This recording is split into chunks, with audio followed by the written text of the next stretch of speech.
was emceeing events for them. I was the center, front and center in all the opportunities that they had.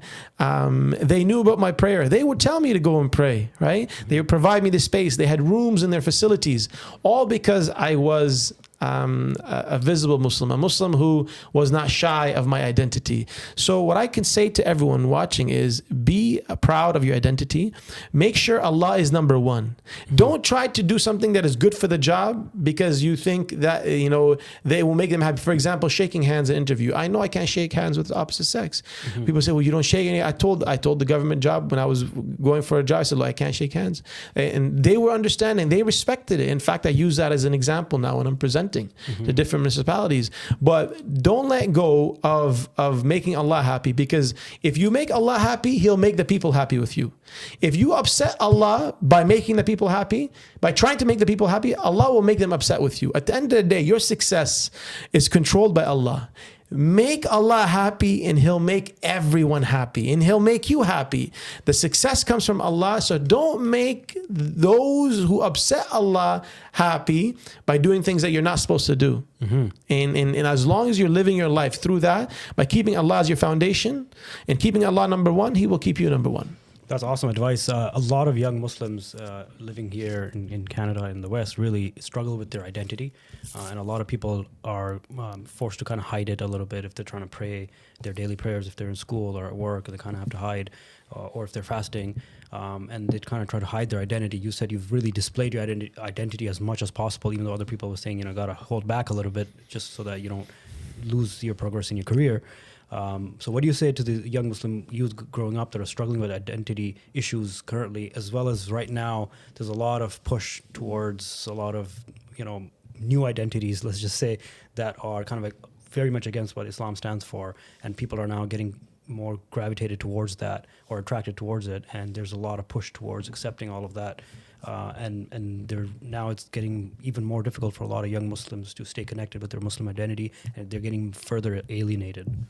Yeah, look, it's a difficult time to be a youth in this time, especially as a Muslim youth, because of all the hate and all the wrong information that's out there. And a lot of people are racist. They're racist, but they don't express it, by the way. So it's even worse because you're dealing with them. The best thing I could tell you, again, as I mentioned before, your success is in the hands of Allah. So do not waver. Do not, be afraid. Do not be scared of being who you are and following your beliefs as a Muslim. Your strength comes in your religion. Your strength comes from Allah having your back. So how can you turn your back to Him when He is the one that is protecting you, uplifting you, and providing you with the opportunities that you need to succeed? I never wavered, never doubted for a second that God is going to turn His back on me if I did the right thing. So look, rock your faith and make sure you're proud walking as a Muslim. Let people know that you're Muslim. In fact, be proud that when people know that you're Muslim, because you are giving a great example. I wanted people in my government job to know that I'm Muslim because I knew I was a great example. I prayed in public because I want them to know that I prayed. In fact, they said, you know what, Hassan, seeing you pray and seeing you so dedicated to your faith, it showed us that you will be dedicated to this job. Because if you're that dedicated there, most likely you will be that dedicated here. So guys, the right people will see the good things in you. Why? Because Allah controls their hearts. So do not be afraid. Do not waver. Be strong in your belief. Push forward. Work hard. Succeed. And be the best Muslim you can be, because the upper hand is better than the lower hand, and a strong believer is better than a weak believer. MashaAllah, that's awesome advice, and I think everybody needs to take that advice to heart, not just the youth, not just the young people, but also everybody else in the community. A lot of actually even elder people maybe struggle with the same issues, maybe not some of the issues that are affecting the youth or the younger people that are in high schools and universities, but in their own way at work or their jobs and careers and businesses, and they kind of also struggle with that same issue. That's awesome advice. And where do you kind of see the Ummah going? What's your vision for the Ummah? The Ummah, man, the Ummah. And I joining HCI and something that I try to do within my academy as well. Something that we're lacking is unity. I think for our ummah to be stronger, we have to be more united. We have to work together. We have to strengthen each other. We have to support each other. We have to fill in each other's gaps. I think this is an important thing. How can I help you become more successful? How can I support you in your journey to success? What gap do you have that I can fill? And how can I not look at you as a threat? Right now, the way I've seen the ummah move forward is my success has to come in the expense of your success. Because if you succeed too much, I may not be able to succeed. The reality is there's enough for everybody. Allah will give everyone what they're destined to get based on their effort and their delivery and their dua and their prayer. So stop looking at each other as competitors and look at each other as a team. And that's what I've tried to do in my work. And they say everyone's wondering, why is Hassan so successful in this charity space? Why does everyone follow Hassan? Why is everyone listening to Hassan? Why does everyone want to be with HCI? He has 200 plus influencers who are not going anywhere. The reality is because I'm doing something that is lacking in our community. I'm taking care of my people. I'm taking care of the people I'm working with. I'm providing each of them an opportunity that they will not get anywhere else. I'm servicing them. I'm looking after their needs. And I'm doing that not just for influencers. I'm doing that for masajid. I'm doing that for community members. I'm doing that for donors. I'm doing that for shiyukh.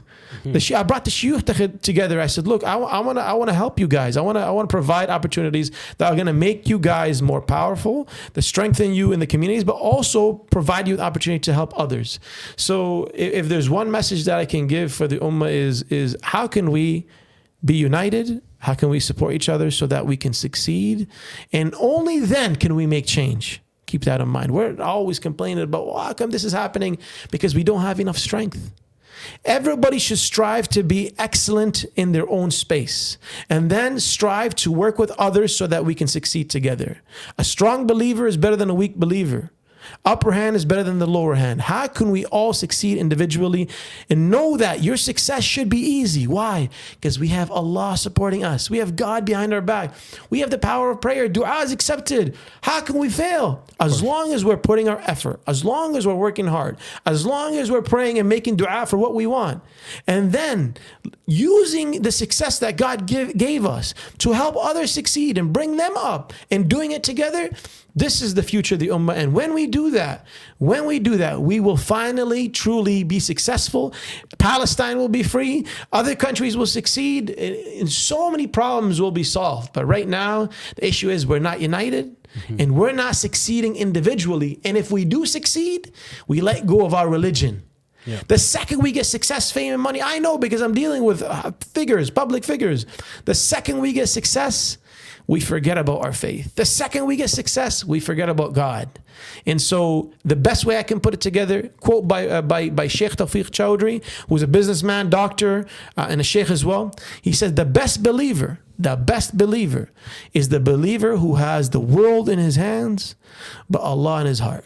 The world in his hands and Allah in his heart. So strive for success. Get out there, make money. It's not evil. And at the same time, while you do that, make sure your foundation is God. Make sure your foundation is Islam, so that when you have the power, status, and money, you're using it efficiently, effectively, and in the best way that you can do it, so that it's not used in the wrong manner. MashaAllah, subhanAllah. MashaAllah, jazakallah for the wise words. Those powerful reminder for everyone, Yeah. and for me as well. I'm taking that to heart. So inshallah. Brother Hassan, anything else you'd like to share? Where can people find you? How should they stay connected? How can they continue helping? For sure.